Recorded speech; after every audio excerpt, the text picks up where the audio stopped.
ಪುನೀತ್ ರಾಜ್ಕುಮಾರ್ ಅವರು ನಮ್ಮೊಂದಿಗೆ ಇಲ್ಲ ಅನ್ನೋದು ಎಂದಿಗೂ ಒಂದು ನಂಬಲು ಕಷ್ಟವಾದ ವಿಚಾರವೇ. ಅವರನ್ನ ಸ್ಕ್ರೀನ್ ಮೇಲೆ ನೋಡಿದಾಗ ಆ ವಾಸ್ತವವನ್ನ ನಂಬೋಕೆ ಇನ್ನೂ ಹೆಚ್ಚು ಕಷ್ಟವಾಗುತ್ತೆ. ಅಪ್ಪು ಅಂತಹ ಚಿತ್ರವನ್ನು ನೋಡಿದಾಗ ಅದು ದುಪ್ಪಟ್ಟಾಗತ್ತೆ. ಅಯ್ಯೋ ಛೇ, ಹೀಗಾಗಬಾರ್ದಿತ್ತು ಅನ್ನೋ ಭಾವನೆ ಬರದೇ ಇರೋಕೆ ಸಾಧ್ಯವೇ ಇಲ್ಲ. 2002ರಲ್ಲ ಇವರು ಹೀರೋ ಆಗಿ ತಮ್ಮ ಪಯಣವನ್ನ ಶುರು ಮಾಡಿದ್ದು. ನಮಗೂ ಅವ್ರಿಗೂ ಹೀರೋ ಆಗಿ ಇದ್ದ ಒಡನಾಟ ಕೇವಲ 20 ವರ್ಷಗಳು ಮಾತ್ರನಾ ಅನ್ನೋದು ಕೂಡ ನಂಬಲ ಸಾಧ್ಯವೇ. ಅವರ 50ನೇ ಹುಟ್ಟುಹಬ್ಬದ ಪ್ರಯುಕ್ತ ಅಪ್ಪು ಚಿತ್ರದ ಮರು ಬಿಡುಗಡೆಯನ್ನ ಮಾಡಿದ್ದು ತುಂಬಾನೇ ಸೂಕ್ತ. ಇದು ಅಪ್ಪು ಚಿತ್ರದ ವಿಮರ್ಶೆ ಅಲ್ಲ. ಹ್ಯಾಸ್ ಅಪ್ಪು ಏಜ್ಡ್ ವೆಲ್ ಅಂತ ನೋಡೋ ವಿಡಿಯೋನು ಅಲ್ಲ. ಒಂದು ಚಿತ್ರವಾಗಿ ಅಪ್ಪು ನಮ್ಮನ್ನ ಯಾಕೆ ಇಂಪ್ರೆಸ್ ಮಾಡುತ್ತೆ ಅಂತ ನಾನು ಯೋಚನೆ ಮಾಡಿದಾಗ ನಾನು ಕಂಡುಕೊಂಡ ಒಂದು 5 ಕಾರಣಗಳು ಇವು.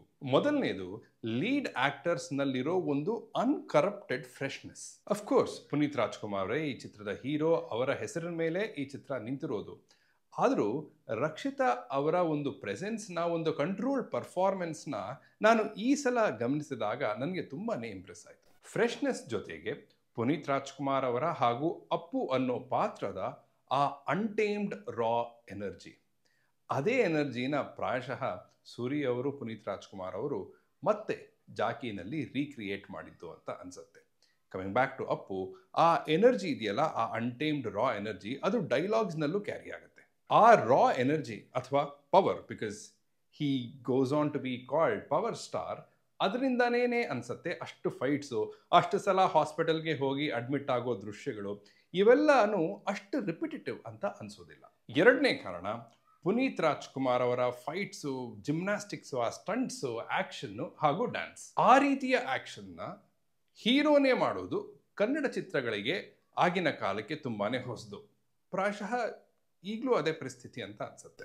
ಮುಂದೆ ಅವರ ಚಿತ್ರಗಳಲ್ಲಿ ಕೊರಿಯೋಗ್ರಫಿ ಇನ್ನೂ ಬೆಟರ್ ಆಗ್ತಲೇ ಹೋಯ್ತು. ಆದರೆ ಅಪ್ಪುನಲ್ಲಿದ್ದ ಕೊರಿಯೋಗ್ರಫಿನೇ ಹೈಲೈಟ್ ಮಾಡಿದ್ದು ಪುನೀತ್ ರಾಜ್ಕುಮಾರ್ ಅವರ ಡ್ಯಾನ್ಸಿಂಗ್ ಮತ್ತೆ ಆ raw energy. By the way, Appu ಹಾಕೊಳ್ಳೋ ಬಟ್ಟೆಗಳ ಬಗ್ಗೆ ನಾವು ಮರೆಯೋ ಹಾಗಿಲ್ಲ. ಬಡ ಕುಟುಂಬದ ಅಪ್ಪು ಆ ರೀತಿಯ ಬಟ್ಟೆಯನ್ನ ಹೇಗೆ ಹಾಕೊಳ್ತಿದ್ದ ಅನ್ನೋ ಪ್ರಶ್ನೆಗಿಂತಲೂ ಏನಿದು ಬ್ರ್ಯಾಂಡ್ಗಳು, ಏನಿದು ಸ್ಟೈಲಿಂಗ್ ಅನ್ನೋ ಭಾವನೆನೇ ಹೆಚ್ಚಿತ್ತು.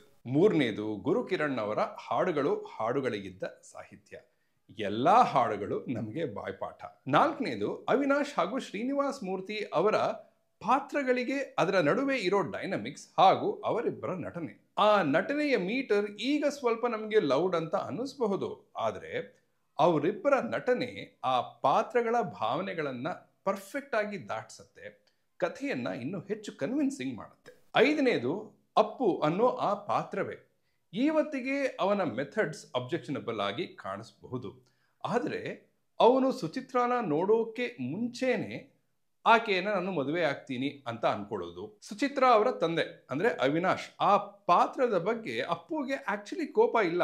ಯಾವುದೇ ಅಪ್ಪ ಇದ್ರೂ ಕೂಡ ಹೀಗೇನೆ ಮಾಡೋದು ಅಂತ ಅಂದ್ಕೊಳ್ಳೋದು. ಅಫ್ಕೋರ್ಸ್ ಅಂಟಿಲ್ ಅವಿನಾಶ್ ಅವರ ಇನ್ನೊಂದು ಮುಖ ಆತನಿಗೆ ಪರಿಚಯವಾಗೋವರೆಗೂ. ಒಂದು ಸಣ್ಣ ಎಲಿಮೆಂಟ್, ಗೆಳೆಯನನ್ನ ನಿಂದು ಊಟ ಆಯ್ತಾ ಅಂತ ಕೇಳೋದು, ಅಲ್ಲಿಂದ ಹಾರಿದ್ರೆ ಏನಾದರೂ ಪ್ರಾಬ್ಲಮ್ಮ ಅಂತ ಕೇಳೋದು, ಪೊಲೀಸ್ ಇನ್ಫಾರ್ಮೆಂಟ್, IPS, ಈ ಎಲ್ಲವೂ ಆ ಪಾತ್ರಕ್ಕೆ ಲೇಯರ್ಸ್ ಅನ್ನ ಕೂಡ ಆಡ್ ಮಾಡೋದು, ಆಟಿಟ್ಯೂಡ್ ಅನ್ನ ಕೂಡ ಆಡ್ ಮಾಡೋದು. ಹೀಗೆ ಅಪ್ಪು ಅನ್ನೋ ಚಿತ್ರ ನನ್ನನ್ನ ಯಾಕೆ ಇಂಪ್ರೆಸ್ ಮಾಡ್ತು ಅನ್ನೋದಕ್ಕೆ 5 ಕಾರಣಗಳನ್ನ ಕೊಡಬಲ್ಲೆ. ಆದರೆ ಪುನೀತ್ ರಾಜ್ಕುಮಾರ್ ಅವರು ನನ್ನನ್ನ ಅಥವಾ ನಮ್ಮೆಲ್ಲರನ್ನು ಯಾಕೆ ಇಂಪ್ರೆಸ್ ಮಾಡಿದ್ರು ಅನ್ನೋದಕ್ಕೆ ಒಂದು ಪಟ್ಟಿಯನ್ನ ತಯಾರಿಸೋಕೆ ಶುರು ಮಾಡಿಬಿಡಬಹುದು, ಆದರೆ ಅದನ್ನ ಮುಗಿಸೋದು ಎಲ್ಲಿ? Anyway, his fans miss him and the Kannada film industry misses him dearly.